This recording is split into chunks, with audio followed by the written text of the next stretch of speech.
Hello students, हम लोग का क्लास 10th का जो फर्स्ट चैप्टर का इंट्रोडक्शन था वो कंप्लीट हो चुका है और आज हम लोग उसका एक्सरसाइज देखेंगे।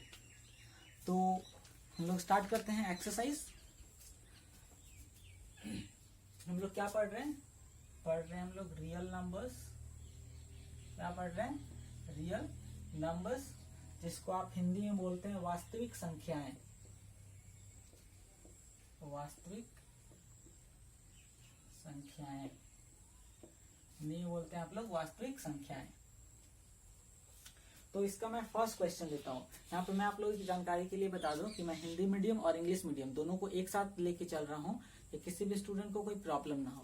राइट, तो अभी हम एक फर्स्ट क्वेश्चन आपका लेते हैं। फर्स्ट क्वेश्चन है हमारा, क्वेश्चन नंबर 1 है कि निम्नलिखित संख्याओं का एचसीएफ ज्ञात करने के लिए निम्नलिखित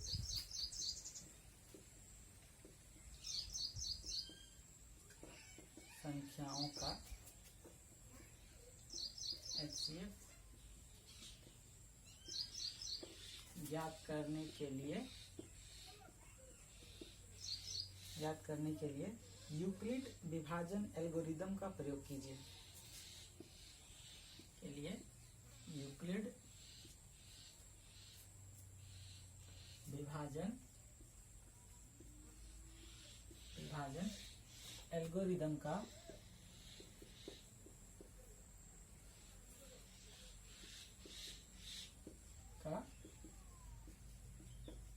प्रयोग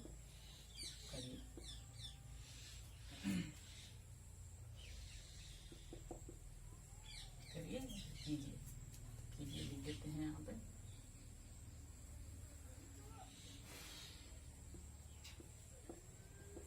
कीजिए, इसी को मैं अगर इंग्लिश में ट्रांस करूं तो हमको क्या फाइंड करना है? करने के लिए निम्नलिखित संख्याओं का एचसीएफ ज्ञात करने के लिए यूक्लिड विभाजन का एल्गोरिदम प्रयोग करिए। तो कैसे करेंगे? देखो, यहाँ पे यूक्लिड विभाजन एल्गोरिदम को बोलते हैं यूक्लिड डिवीजन लेमा। क्या बोलते हैं हम लोग? इसको बोलते हैं यूक्लिड विभाजन हम लोग बोलते हैं यूक्लिड डिवीजन लेमा बोलते हैं इसको। तो क्या लिखेंगे? लिखेंगे हम क्वेश्चन लिखेंगे कि use Euclid's division algorithm use Euclid division algorithm to find the HCF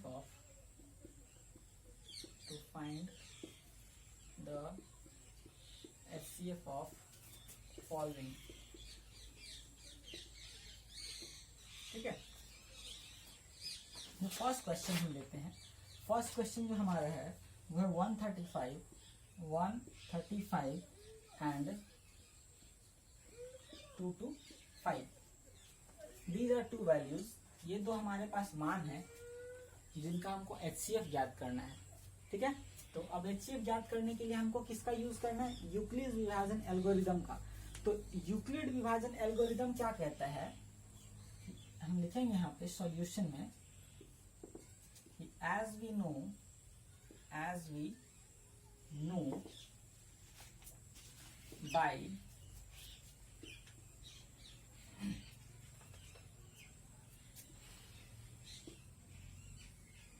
Euclid division algorithm। क्या जानते हैं? हम जानते हैं कि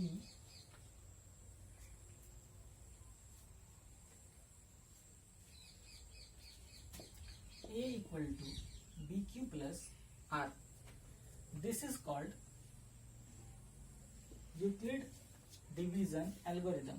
इसी को बोलते हैं A equal to BQ plus R को बोलते हैं यूक्लिड डिवीजन एल्गोरिदम, जैसा कि हम आपको इंट्रोडक्शन में बता चुके हैं पहले ही।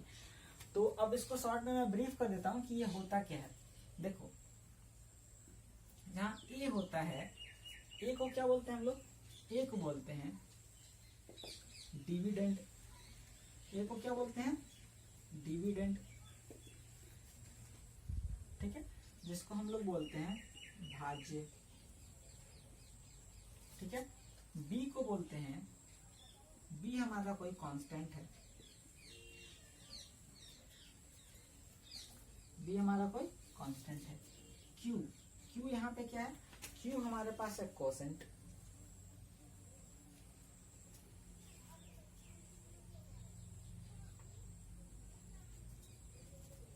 क्यू हमारा है कोसेंट,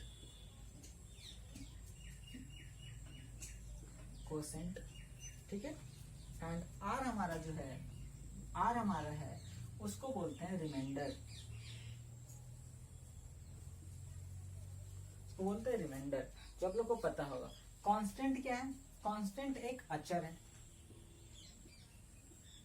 अचर है, ठीक है, जिसको अचर बोलते हैं।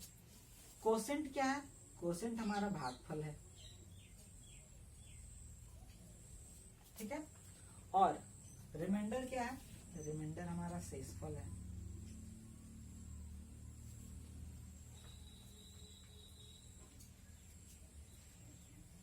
यहाँ तक किसी को कोई दिक्कत? चलिए, अब यहाँ तक अगर किसी को कोई दिक्कत नहीं है तो हम लोग अब क्वेश्चन को सॉल्व करते हैं, ठीक है। क्वेश्चन हमारे पास है 135 एंड 225, तो क्या करेंगे हम, ए का मान रखेंगे 225, ठीक है।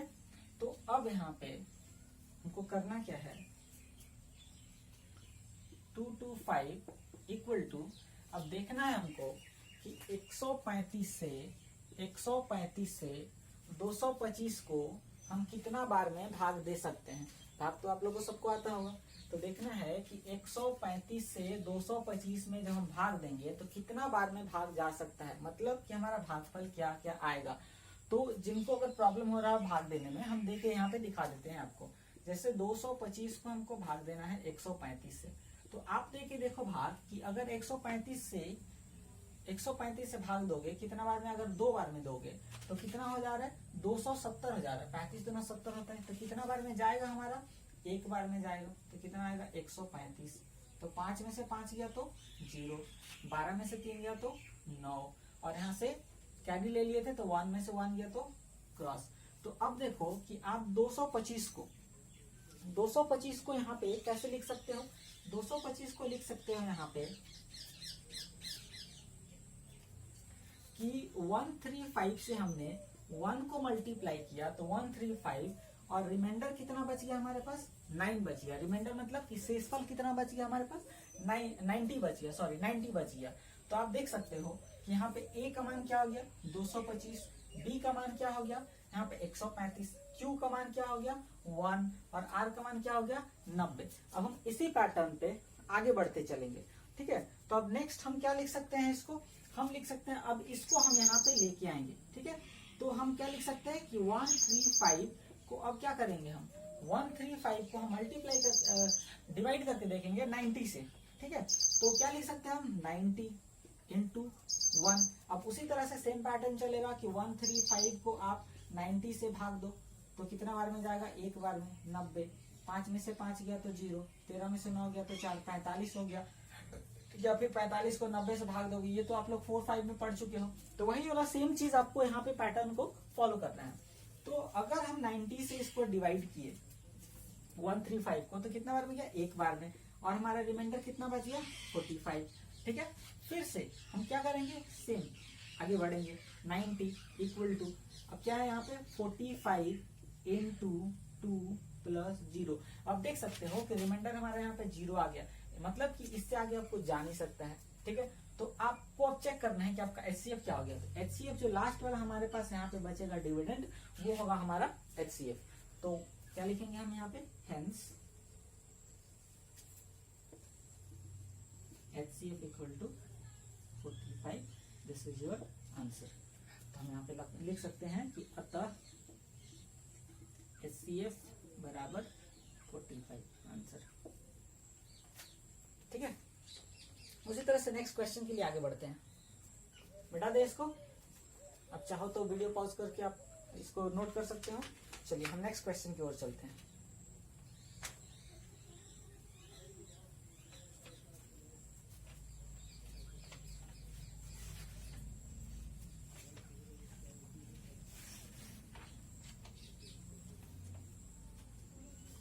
नेक्स्ट क्वेश्चन की ओर हम चलते हैं। नेक्स्ट क्वेश्चन हमारा क्वेश्चन नंबर 2 है कि 196 एंड क्वेश्चन नंबर 2 है ये 196 and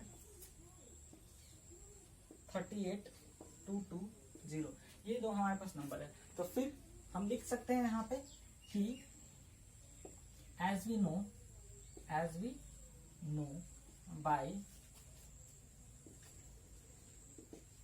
Euclid's division algorithm,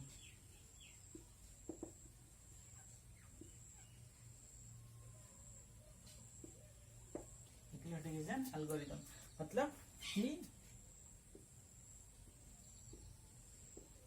Euclid division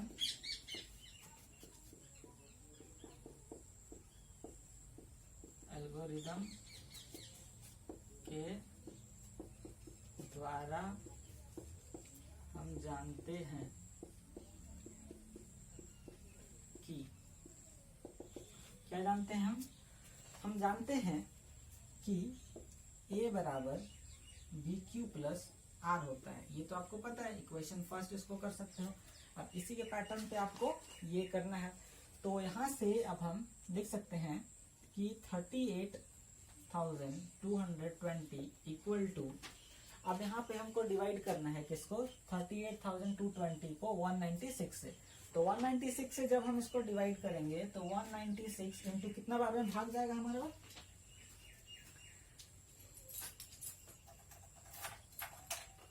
196, 195, 195 बार में भाग जाएगा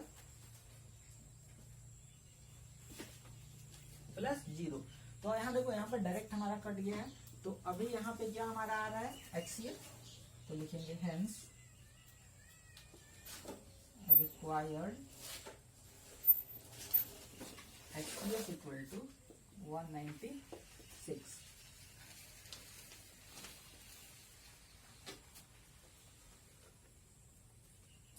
नेक्स्ट क्वेश्चन की ओर चलते हैं हम लोग।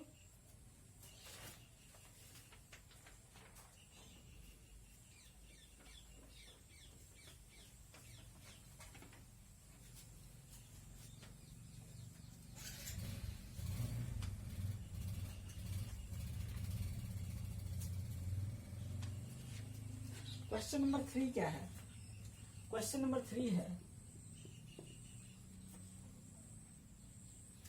867 एंड 255। तो फिर से लिखेंगे as we know by Euclid's division lemma. Euclid division lemma या फिर यूक्लिड डिवीजन एल्गोरिदम भी बोल सकते हैं ना, तो कोई दिक्कत नहीं है। एल्गोरिदम दोनों में से कोई भी एक आप बोल सकते हैं, ठीक है। तो अब हम लोग आगे बढ़ते हैं, फिर से पैटर्न फॉलो करेंगे सेम। क्या जानते हैं हम लोग, A equal to BQ plus R, ये हम इक्वेशन जानते हैं, ठीक है। तो अब क्या करना है हमको, 867 को भाग देना है 255 से, ठीक है। तो आप देके देखो भाग कितना बार में जाएगा, कितना बार में जाएगा बताइए, 3 बार में देखो भाग देके कितना बार में जाएगा, 3 बार में जाएगा। रिमाइंडर कितना बचेगा, रिमाइंडर बचेगा 102 बचेगा। दिस इंप्लाइज, फिर से आप क्या लेने वाले हो, 255 को यहाँ पे लेने वाले हो, ठीक है। 255 देखे देखो ना, अगर किसी को दिक्कत हो रहा है तो देखे देखो 867, ठीक है। 867 को 255 से भाग दो, ठीक है। तो 2 तिया 6, अब जानते हो, और 5 तिया 15, 150, तो कितना हो गया, 750 के आसपास हुआ। तो 3 बार में देखो 4 बार में दोगे तो कितना हो जाएगा, 2 चौके 8, 800 पार कर जाएगा।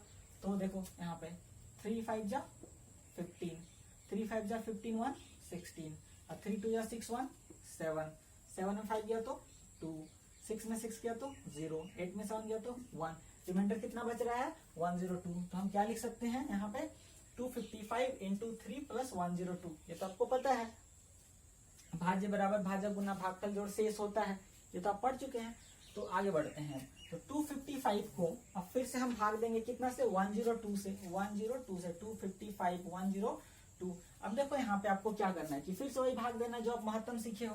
तो कितना बार में जाएगा, 2 बार में जाएगा। 2 बार में 2 दूना 4, 2 0 0, 2 एकम 2, कितना आ गया, 5 में से 4 गया 1, 5 में से 0 गया 0, और यहाँ से कटम कुटम फिर से 51 को आप भाग दोगे 102 से, ठीक है। तो 51 दूना कितना हो गया, 102, यहाँ से क्रॉस हो गया, ठीक है। इसी को आपको यहाँ लिखना है, क्या लिखोगे, यहाँ से क्या लिखोगे आप, 102 गुना 2 प्लस कितना हो जाएगा शेष 51।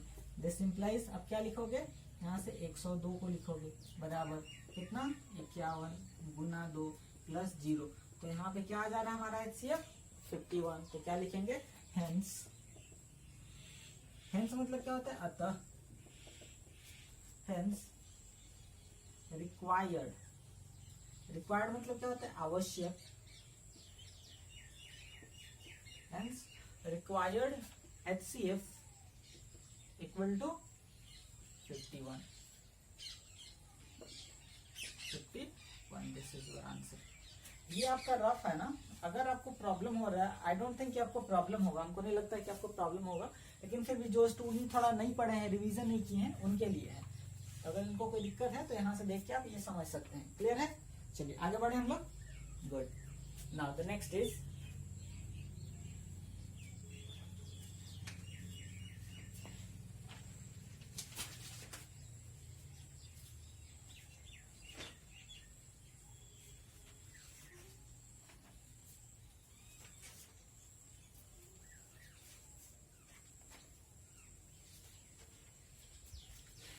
क्वेश्चन नंबर 1 हमारा खत्म हुआ। अब आता है क्वेश्चन नंबर 2।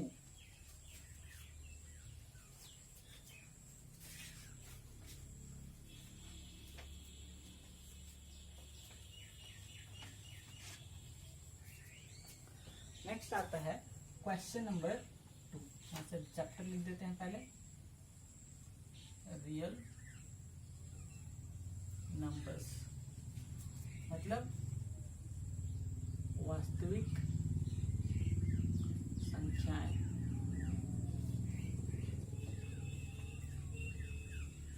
वास्तविक संख्याएं। चलिए अब आते हैं क्वेश्चन नंबर 2 में। क्वेश्चन नंबर 2 कहता है कि so that any positive odd integer. Question number 2 हमारा कहता है कि so that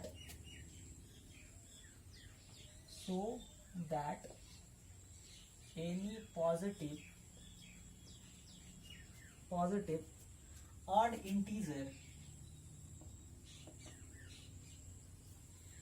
integer is of the form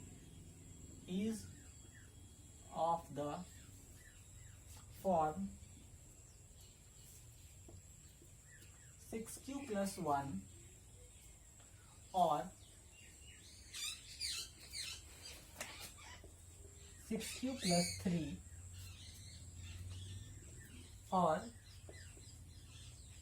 6q plus 5 where q is some integer, where q is some integer।